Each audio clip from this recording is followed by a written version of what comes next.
and a former stronghold of Assad, is in its last stages. Although bombings and booby traps still posed a challenge, Gaddafi's fall in 2011 brought chaos in Libya. The United Nations-backed Government of National Accord has been seeking endorsement for months as it tries to extend its authorities beyond its base in Tripoli. Siraji said that in the last 5 years, Libya has been through a very difficult and critical phase of political divisions. He also said there was disintegration of the social fabric as a result of conflicts. He said reconciliation will provide political stability, which will give way for economic stability. Siraj said he expected to begin the drive before the end of the year. To discuss more on the matter, I am currently now joined live on Skype by Mr. Ibrahim Dean, who is researcher from the Afro-Middle Center. Sir, thank you so much for your time. Well, firstly, I would like to ask, what in your opinion is pulling Libya down? Is it the Islamic State or the fragmented government?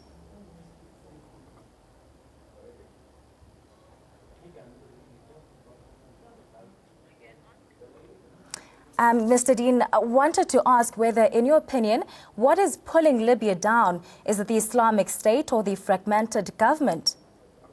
I think the first thing we need to realize is that Libya is a very militarized society, and that's the biggest issue at the moment. We can't have a reconciliation process right now when, there's different militia groupings with different level of arms is the main issue at the moment. And I think until we have a proper consolidated army, until that happens, we're very unlikely to see further political developments. Well, also the United Nations-backed Government of National Accord has been relegated to its base in Tripoli.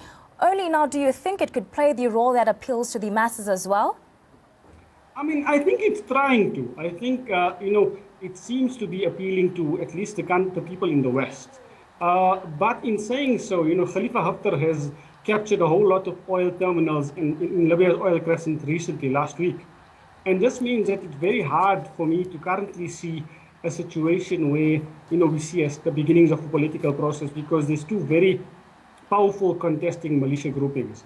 And, until the international community starts taking a bigger stance on this and trying to stop the arms smuggling, trying to force Libya to actually, the politics to overpower the militarization, we're unfortunately seeing a situation where we're just seeing a civil war, or the beginnings of a civil war. All right, now the Prime Minister also speaks about the disintegration of the social fabric due to the conflicts. What social recourse do you think the country like Libya can take at this point in time? I think what Libyan society, the biggest issue is the tribes. The government needs to not necessarily work with the people directly, but through the tribes. It did it very well with the petroleum facilities guards, with Ibrahim Jathran, working through the tribes. And I think that's the way we need, the government needs to start. There's going to need to be a reconciliation process, because Libyans have turned against each other, and it's going to be very hard and a very long-term process. But, for an initial start, the Libyan government needs to work through the tribes, and it also needs a referendum, because this Libyan government, unfortunately, is a UN-sponsored government. It's not a government that is a result of an election. And this year, in a sense, undermines its legitimacy with the people. Now, after Gaddafi's fall, Libya has never recovered from the chaos. Do you think an international role can change things in this current situation? I think it needs to be, if it's an international role, it needs to be one of supporting institutional building. It can't be one of, attacking and openly attacking forces in the country, as what is happening right now, where the Egyptians had previously sent in forces, the Qataris back certain groups, the UAE back certain militia groupings. So yes, there needs to be an international role, but it needs to be as a facilitator, not currently as a military power or backer of a certain military, political faction, as what is currently happening right now.